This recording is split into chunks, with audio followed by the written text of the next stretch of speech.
In this section, we'll cover the limit of a function. Recall from the past section when we found the slope of a tangent line by getting 2 points and on a curve closer and closer to one another. This allowed the secant line between the 2 points to approach the tangent line at one specific point. Notice that there is no limit on how close we can get these 2 points, but the idea is that they become closer and closer without equaling each other. To improve upon this technique of finding slopes of tangent lines, we need to first understand the concept of a limit.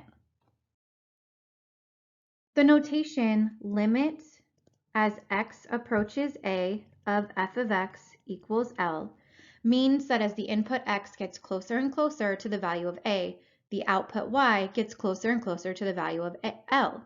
We say the limit as x approaches a of f of x is L.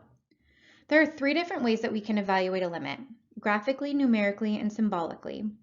Graphically, we can look. So let's say that we were looking at this function. Let's call this red line function f of x, and we're looking at what happens as x approaches 1.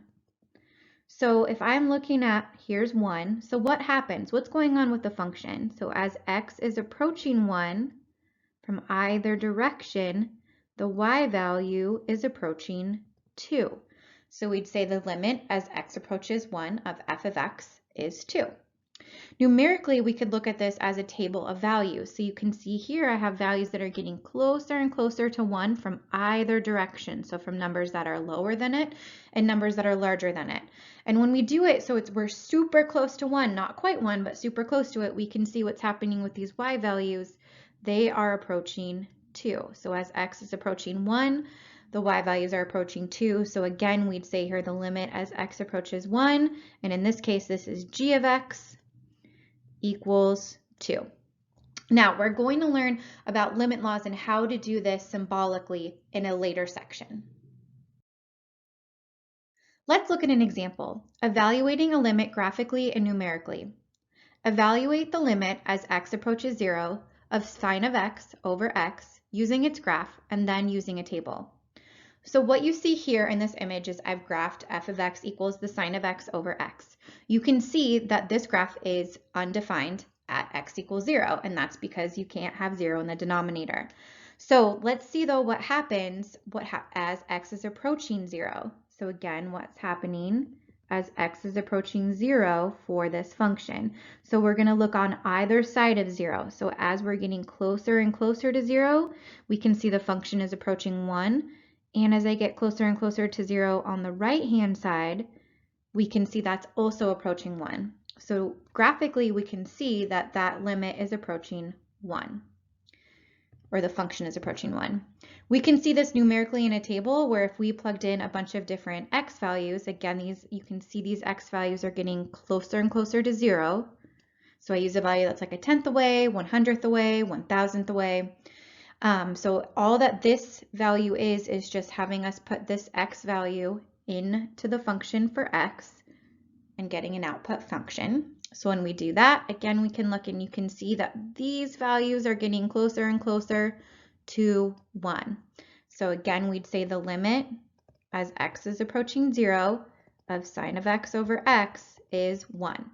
So that means that the function, as it's approaching 0, the y value, the output of your function is 1. Or approaching, it's approaching 1. Example, evaluating numerically.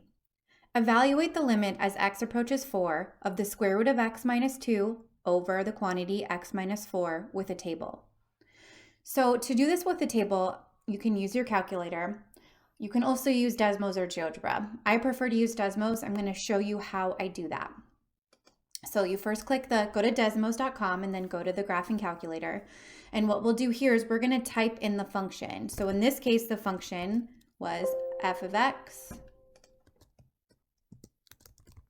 equals the square root of 2 of x minus 2, and then that's all over. So let's put that in parentheses. All over the quantity x minus 4. Okay, so you can kind of see what's going on graphically here. I'm going to get rid of those so this isn't so ugly. Okay, So you can see what's going on graphically here. We can kind of look at it and see, okay, as x is approaching 4, it looks like we're getting close to a number that's a little bit less than 1, less than 1/2 even. But let's look at, instead of just trying to eyeball it, let's get a more of an accurate idea of what's happening by using a table of values. So once you have this in Desmos, all you need to do is go to this circle edit list. And when you do that, this option for a table is going to pop up. So you're going to click on that. Now, we want to look specifically, this limit is asking us to find out what happens as x is approaching 4.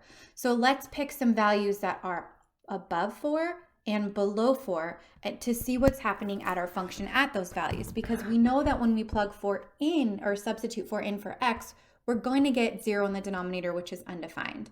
So let's first start with the number. I usually try to do 1/10 away, and then we'll do 100th away.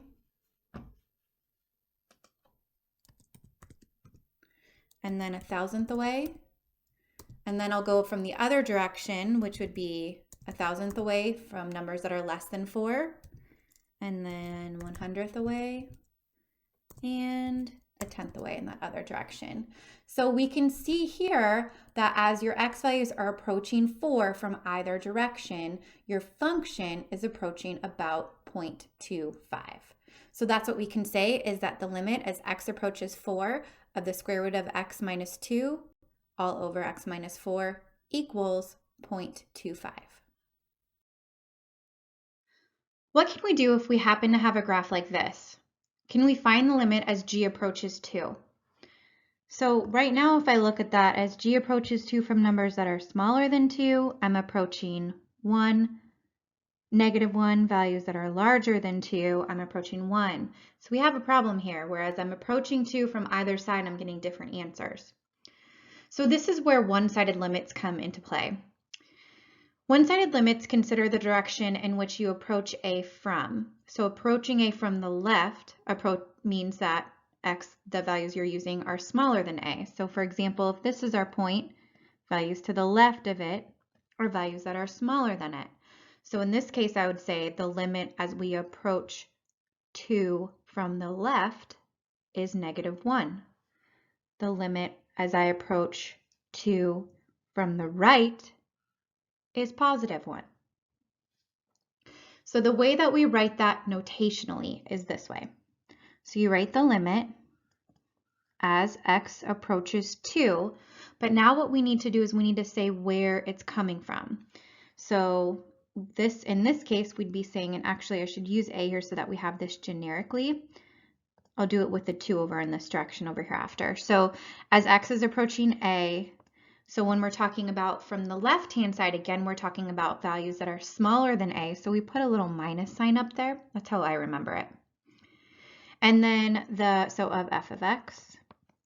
And then if we're talking about the right-hand limit, this would be the limit as x approaches A from numbers that are larger than it of f of x equals L equals L. So for example, over here, I would say the limit as x approaches 2 from numbers that are smaller than it of g of x, because this function is called g of x, is -1. The limit as x approaches 2 from the right, so we get numbers that are larger than 2 of g of x, is +1. When those two are not equal, then the actual limit does not exist. So the limit as x approaches 2, because we don't have an actual value that we're approaching 2 from either side. So let's look at this graphically and do some examples with this.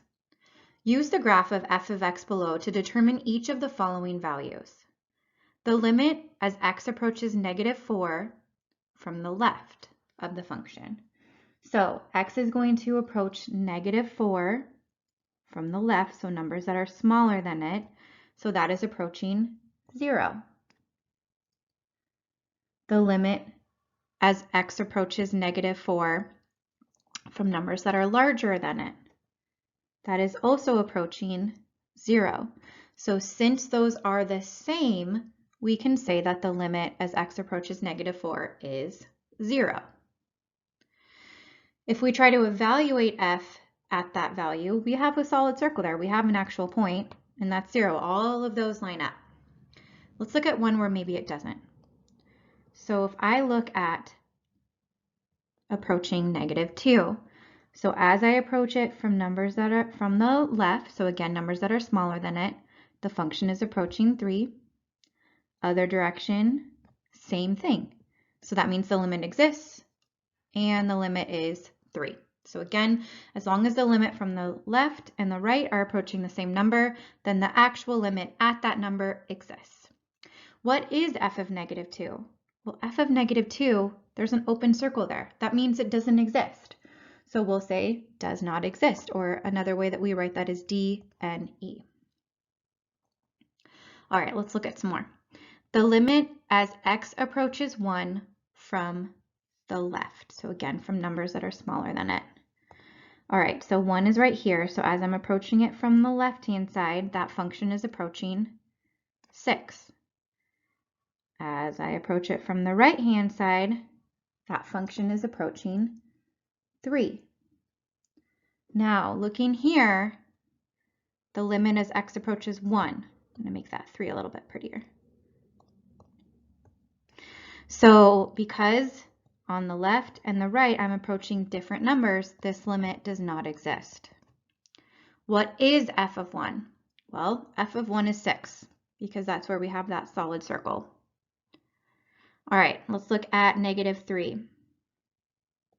So at -3, or sorry, at +3.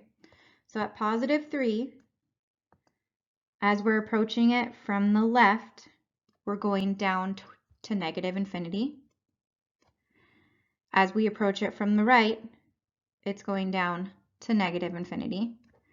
So we'd say, as you're approaching 3, since both of those went towards -infinity, we would say -infinity. And we would say, so what's the value of f of 3? Well, f of 3 is not defined. So does not exist, or undefined.